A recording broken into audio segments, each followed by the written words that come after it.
Guys, welcome back to Crossover Convos. This is episode 8. We are joined by Callum Vella, who is going to be fighting CowBoyStew. How's it going, mate? It's all going good, mate. It's all going good. I appreciate you guys having me on. Yeah, well, that's okay. Sure, go, Callum. Yeah, thank you for coming on, man. Yeah, I appreciate it. Yeah. No worries, mate. No worries. I'm pleased to be here.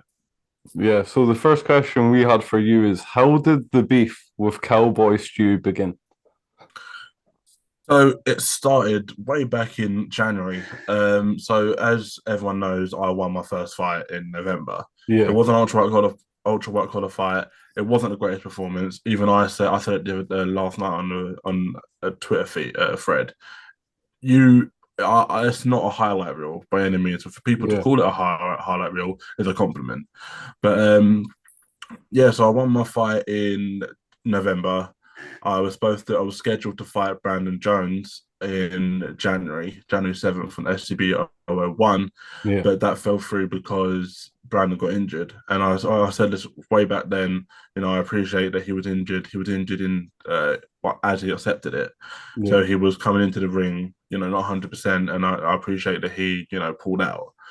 And then literally the day after SCB 001 finished, Cowboy hits me up and says, I think a West Ham versus Chelsea fight would do numbers. I yeah, was like, okay, cool. You know, at first I thought it was a troll because, and then Twitter trolls that people just chat online. I yeah. mean, there's got so many these days. And I was like, you won't even last 30 seconds with me. I just simply replied that, and then he just kept going on and on. He messaged me like I think it was like 3 days in a row, Yeah. saying, and at that point I was signed to Coliseum Combat, Okay. and it was started by Brandon Jones. So I was signed to them, and he negotiated with Nathan for SCB 002 to Okay. try and get me and Cowboy, and he mentioned the 5% split. So I had to leave Coliseum Combat. Then I started obviously Trip Out Box, and that's where we are now. Yeah. Um, in the DMs, Cowboy wanted 10-ounce gloves, no head guards. And Okay. for any amateur fight, it can't go past 14-ounce gloves and it has to be head guards.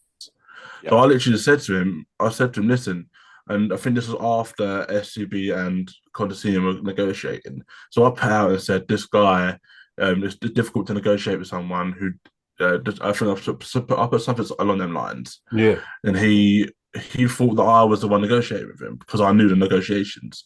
So he's put out that he was negotiating with me, which is bullshit.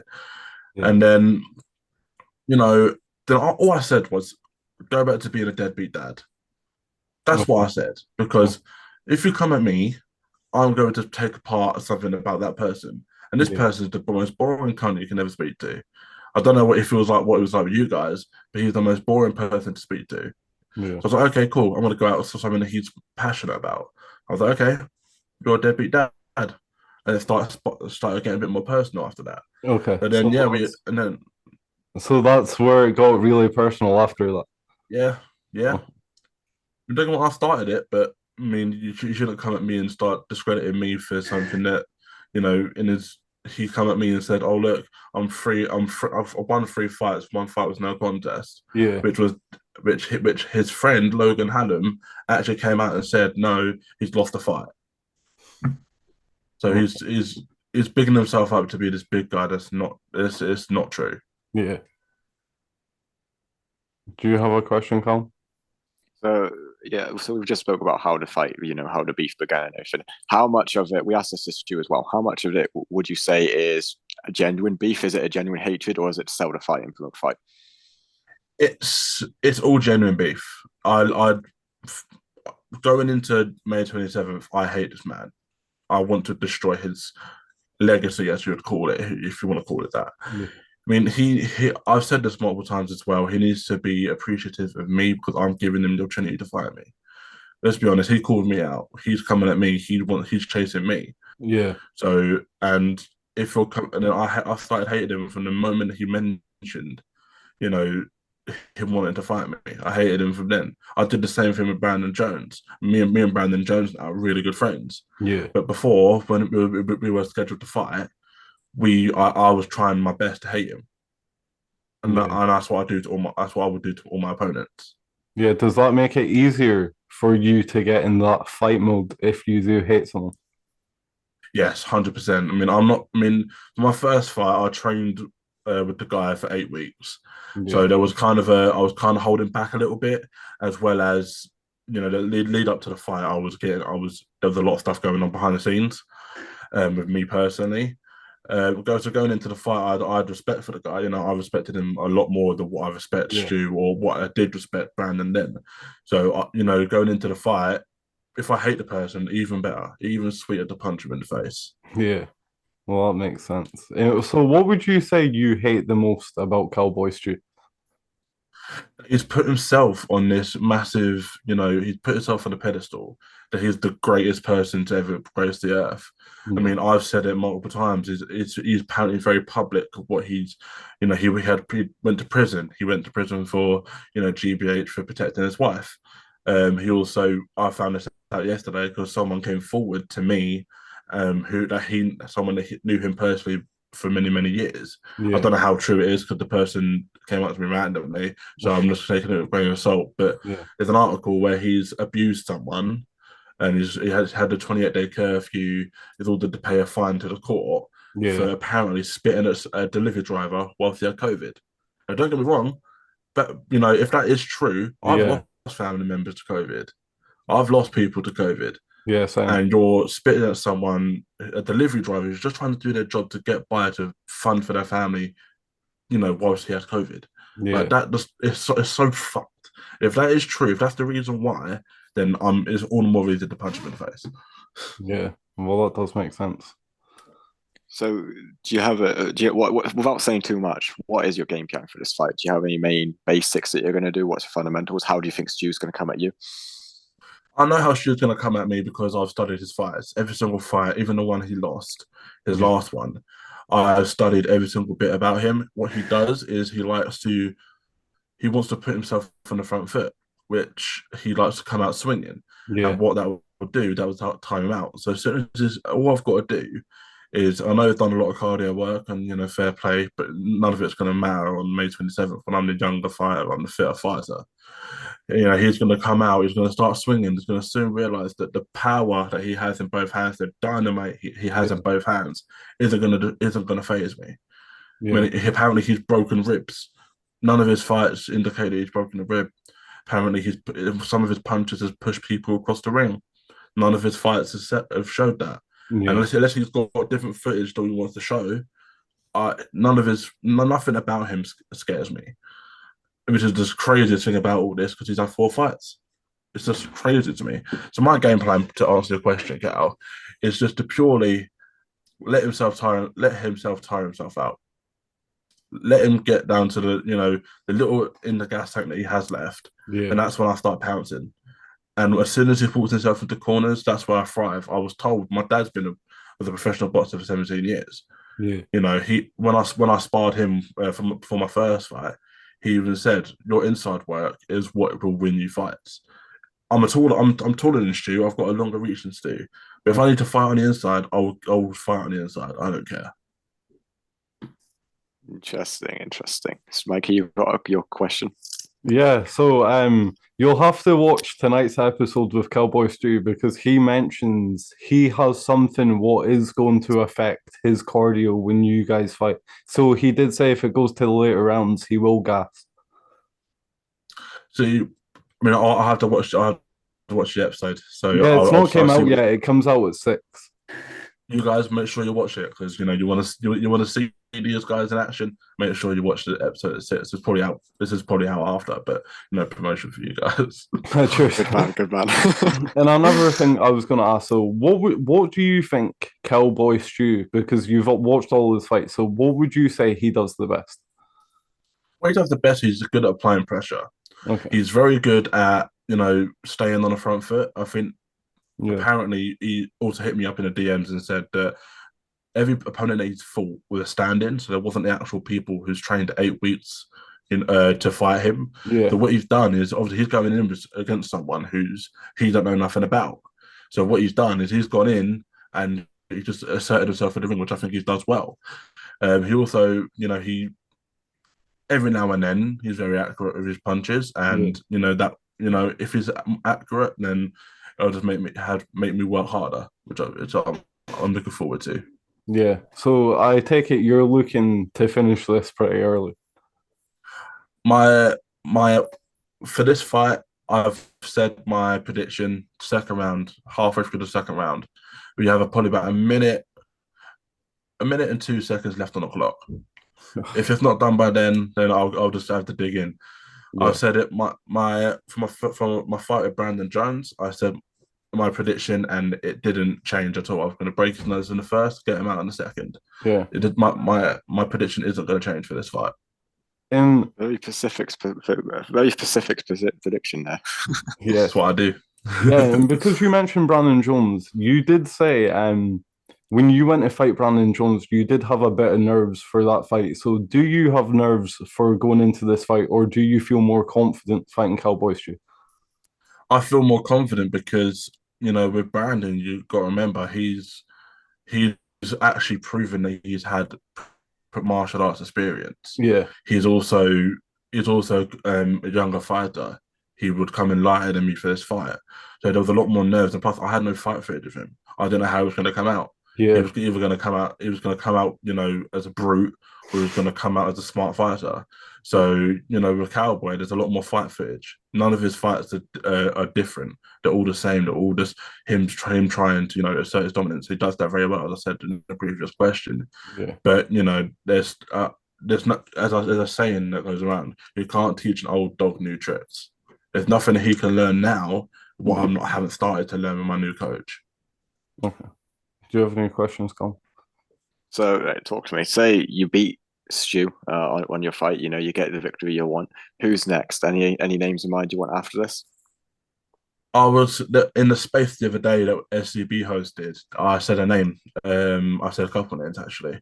I said Jalen. Me and Jalen were supposed to fight twice. We were supposed to fight SCB 01 before Big Dan came through, and we were supposed to fight. There was an event that I was planning with Jalen, Fezwork, Brandon Jones, Finn, and with the approval of Rich and Con, for SCB 001.5 kind of. It's like a crossover event where the people that didn't fight on the first card fought on the second, fought on this card to go into SCB 002. Yeah. So I was supposed to fight him then. That fell through because the whole drama happened with SCB. So I would love to fight Jalen because of the name he holds, and I feel that there's nothing that he has physically that will hurt me. Another fighter that I want to have next is JST. I know he's moved down to cruiserweight, but he said he'll fight any heavyweights. And JST, I respect the guy a lot. He doesn't have. I mean, he's not had a fight yet, which is unfortunate. He was supposed to fight again on SCB 001, but I think that fight would just be a technical fight. I think whoever it would just be the better fight. I don't hate the guy. Leading up to the fight, I might say a few things, but other than that, nothing. Yeah. Them two fighters for now. Yeah. Who do you hate the most out of the small creator boxers? Like, who do you actually despise the most? Out of small creator boxers, does that include the American side? Yeah. Yeah. I think obviously CowBoyStew is the one I hate. Just top at the moment purely because we're going into a fight in 2 months. I think if it was before CowBoyStew, it would have had to be Lesra Gomez, because he seems to be this. He wants to make himself big, where he's very little compared to the UK guys. Waffle as well. I think Waffle's this is. I mean, I like the guy. He's had some good fights, but I don't think he poses any threat. I just want to fight him just purely for the fact of I want to be the one to humble everybody. Yeah. Yeah, well, that makes sense. And have you started training for Cowboy yet? I've done light training, so leading up to the fight, obviously I need to get my fitness back to where it used to be for my first fight. So I've done light training. I've gone for jogs here and there. I am coming back off an injury, so that's another thing that I need to put into consideration. Yeah. But starting next week, I'll be fully going into fight camp. I've got an incredible trainer. If I'm not going to say too much at the moment because I don't know if he wants to be, put out there yet. But Yeah. let's just say the person that I've got training me is a professional. He's at the moment one of the top dogs in. He was one of the top dogs in amateur fighting. He's ranked number 1 at the moment, and he trains around the corner to me. And I spoke to him the other day, and he's all down for training me for this fight. So yeah, that's cool. So I have a question as well. So going back to Stu a minute, win, use, or draw, will there be any respect shown from your end? I mean, as I said this in the space the other day as well, if he raises his hand to me, I'll raise my hand back. Boxing's a gentleman's sport, regardless of what you say beforehand. If he doesn't raise his hand to me, I know there's not going to be any glove touching or anything before the fight starts. I don't mind that, as it adds to the drama. But Yeah. after the fight, if whoever wins, I mean, there's a 1% chance he wins, 99% chance I win in my head. In a 1% chance that he wins, and if he raises his hand to me, then fair play. I'll put my hand back. I'll respect him back. Yeah. But in the 99%, if he doesn't raise his hand to me, then I will continue hounding him. Okay. In win, draw, or lose, would you rematch CowBoyStew? I would rematch CowBoyStew if it's a close fight. If I win definitively and there's no question about it, then I win definitively. Same thing with him. If he beats me and it's a definitive win, there's no need for a rematch because but if it's a draw, 100%. If it's a close fight, if it's a points decision, and it's let's say it's 40-38, and it's a close fight, it's hard to call. Then that's when I would want a rematch. Yeah. And do you have a question, Callum? So I was wondering, so you said just then you think there's a 1% chance that you do use. Now you have the confidence, but say that 1% does become a reality. What happens? How do you bounce back? I will look at the likes of if I do lose, I will look to come back stronger. Pick an opponent that he probably lost his fight in a Jack Shorey. I know he's looking to get back into fighting. Yeah. If I lose, Jack's an option. I'm also looking at the likes of Ethan from SCB. Okay. I don't think he's going to fight anytime soon. But if he does want to fight, I know I don't like him. If he wants to fight me, then if I lose, that would be an option for me. Why don't you like Ethan? Because leading up to after SCB 001, I was offered to fight with Dan, and I didn't take it purely because I wasn't prepared enough to fight someone who's 11-0. Yeah. So after SCB 001 and I was offered and all that drama happened, yeah, I was told privately what happened between the US side and the UK side by people that had something to do. He then came out and said, "Callum, stop speaking on something that you don't know nothing about." So then I was like, I'm on your side. Why are you turning against me? And then, before I accepted this fight with Stu, I had an interview. I had a meeting with some of the people in my team just to see if I can carry on fighting. And that same day, I had the meeting. Ethan said, "Callum, you're a bitch." I was like, "Okay, why don't you fight me?" Yeah. So I was offered Ethan first, but he refused to fight me. So fun. Do it, go, Callum.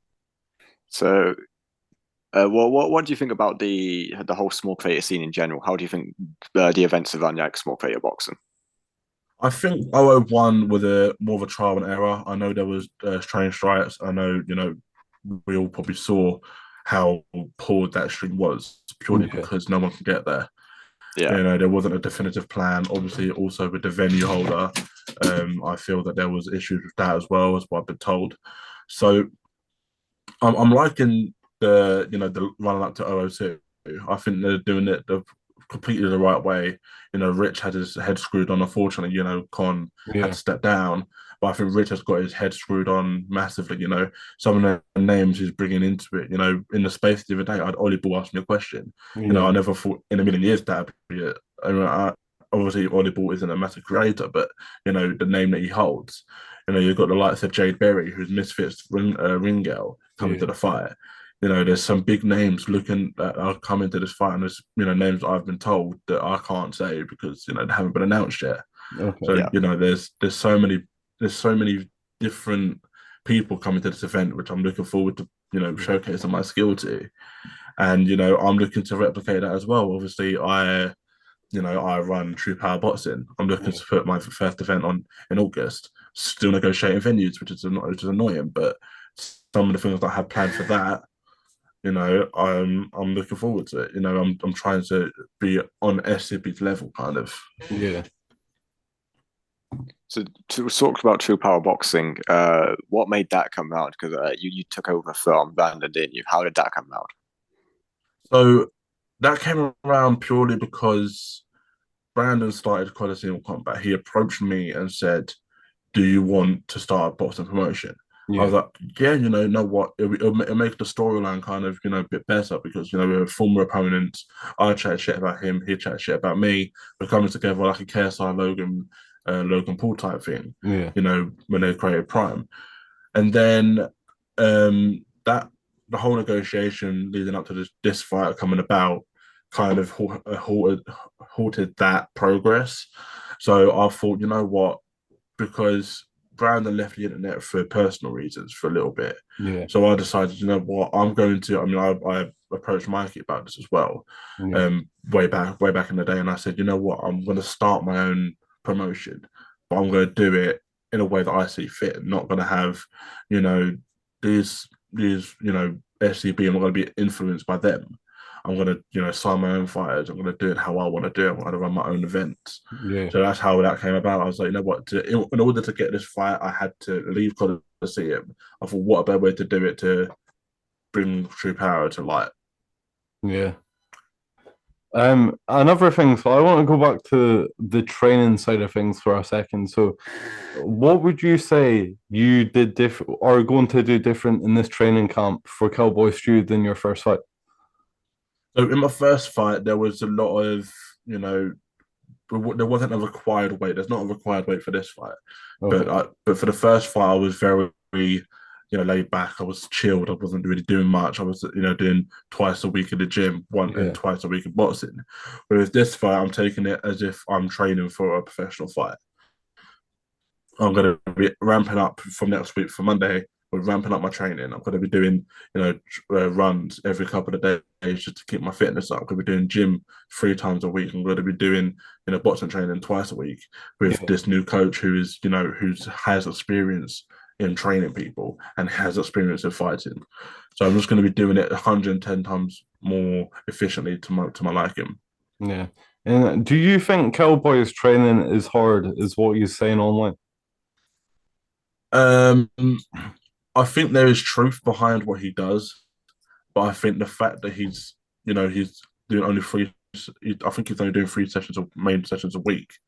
I don't think, regardless of what he does, I think just won't be a match for what I'm going to come in to do. I think there is truth behind it. Otherwise, there's no point in him fighting if he's not training. Same as me. Yeah. He thinks I'm not going to train for this fight, but he's going to have another thing coming May 27th. Yeah. Come. So obviously you've kind of touched on it a bit. You said your inside work is very good, but take a look at your first fight, and I know you said you were yay back, but what would you say you've improved on, and what would you say is your best asset in general in boxing? My footwork from my first fight to this fight, my footwork is so much better. My speed is so much better. In my first fight, by the end of the first round, I was sluggish. I was lazy. I was, I wasn't 100%. Leading up to the fight, there was a lot of, as I said, complications. So coming into this fight, I've improved my footwork. I've improved my head movement. My head movement's 10 times better. I've now learned how to, slip to the other side. I knew that before, but I didn't do it. Rather than slipping to the left, I'm going to be slipping to the right and left. I do bobbing and weaving. My footwork, my speed, as I said, for a big guy, I've got fast hands. And I'm not just saying that to pick myself up. I've been told by people that I've got fast hands for a big guy. My biggest asset would be my knowledge in how to do things. I've got very, very good hand-eye coordination. I did rugby for many years for my school. I did football for a long time in my life. So, and I've done gaming for a long time. So, it's my footwork, my hand-eye coordination is just going to be on point. There's no way he's going to be able to get a combination off from me. Yeah. Do you have another question, Callum? No, you got one. Yeah, I was going to ask, so because Jade Berry and the likes of that from Misfits are going to be in attendance, do you think it's going to be more pressure for the fighters to perform good? Because it's like if someone gets a really good knockout or a win, it's going to be retweeted. Mams Taylor might see it. I think there's a lot more pressure, obviously, with the likes of Misfits looking at this. I mean, I know there was a lot of Misfits attention leading up to 001. Yeah. Con had connections to Mams. So this fight, in order to be able to have someone within the Misfits organization coming down to watch us fight, that it just adds a lot more excitement and a lot more. You have to perform, otherwise, you're gonna have a Halal Ham Ginty kind of, and that kind of reaction to the fight.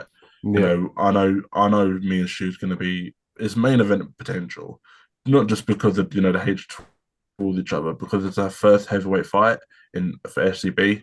So if that that will get looked at by Misfits, because there's not many Misfits heavyweights or big crate heavyweights. So just that alone puts more pressure on the heavyweight fights. Do you think you will be main event? I'm hoping so, purely because I've spoken to Rich personally, and the stuff that I have planned, just purely just from the walkout alone, I've got so much stuff planned. I've got people performing. I've got there's an artist that I have gotten in contact with, and there's people performing for me. So if that doesn't get main event, there's no point someone performing, in my opinion. Yeah. So I want to talk about this. You were just talking about how there's more pressure with possibility of Misfits seeing it. Who would you say has got more pressure on you for the fight, though, you or Stu? I think Stu has more pressure on this fight purely because he's the bigger name. He's got however many followers he's got. There's a lot more pressure on him purely because how embarrassing would it be for a 22-year-old chef to beat him?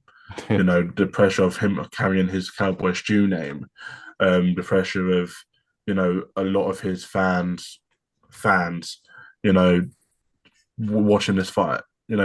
I've seen even just the tweet alone that announced the fight. It's got almost 20,000 views. Yeah, he's going to see that. I mean, I've dealt with the pressure. I've done many years of performing on stage. I know what I'm doing in front of a crowd. I'm an entertainer. That's what I do. I live and breathe, being on stage. I've got backgrounds of being on stage. So the pressure in terms of inside the arena, people watching me, isn't going to faze me. There's more pressure because I don't think he's had, enough experience in front of a crowd of how big, as big as I've done it. In my opinion. Yeah. Do you think that experience in front of a crowd is going to transition well into boxing? Because I know it's all well and good, performing in front of a crowd, but performing in front of a crowd whilst hitting someone and trying not to get hit, do you think that's going to be a problem or not? For me, no. I mean, obviously, Stu's had a lot more fights than what I have. Yeah. But for my first fight, I was more focused on pleasing the crowd rather than doing damage to my opponent.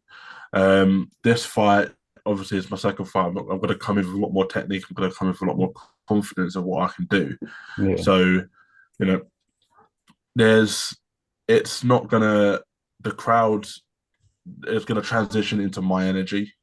That's how a lot of people, a lot of fighters, it's, for the first fight, they say the technique goes out the window.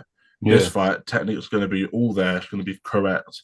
And the energy I get from the crowd is what is going to be perpetuated into these to knock him the fuck out. Yeah. And we asked this to CowBoyStew. So we asked him, if he loses, is there any excuses? He said no. So we'll ask you the same. If you lose, do you have any excuses?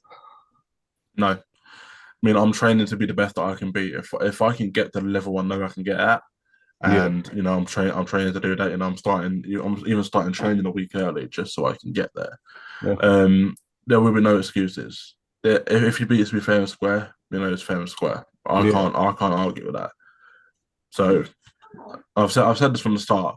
You know, he has made the excuses already of I've had a slip disc in my back. You know, I've dislocated my elbow. Yeah. I've not. I mean, I've had an injury, but I'm not going to let it affect me. Simple as. Yeah. Do you have any more questions, Callum? Nope, not at the moment. You got any? No. So before we wrap up, is there anything you would like to say to the viewers, or just speak about? There's actually one viewer that I want to say. I don't know if you had him on yet, but Brandon Jones, I'll go here before you, motherfucker. I know he's been trying to get on for a while. I'm only joking, Brandon. I'm only joking. I'm only joking. That's why I say Brandon will be raging right now. He'll be coming for us. Yeah, we'll get Brandon. We'll get you on soon. Don't worry. Yeah. So, is there anything you want to say, or a final message to CowBoyStew, because he gave a final message to you? I'm going to stare in the camera. I haven't been staring in the camera, but I'm staring at you guys. CowBoyStew, this is my message to you. May 27th, you will be ended. This whole demeanor you have, this whole bravado you have of yourself, it will be no more. I'm coming to distinguish your ego. I'm coming to distinguish your chance of making it big in any industry. There's no way you are going to come out of this fight alive. And if you do, good luck coming back, because your name will forever be connected to me. Have fun. You're gonna need it. Yeah, bro, I felt the energy there. Yeah, but yeah, I just want to say thank you so much for coming on. We really appreciate it. Yeah, it's all good, man. You know, I've seen all your guys' videos, so you know I'm loving them. Keep it up, because Yeah, you know you both have the energy of the pair of you together. Is the chemistry between you two is incredible. So keep it up, keep it up. Yeah, no worries, man. Thank you, man. Yeah, it's beautiful. Bromance in the air. Yeah, so that's it been for episode 8, guys. We've been joined by Callum Vella once again. Thank you for coming on, sir. You're very welcome, mate.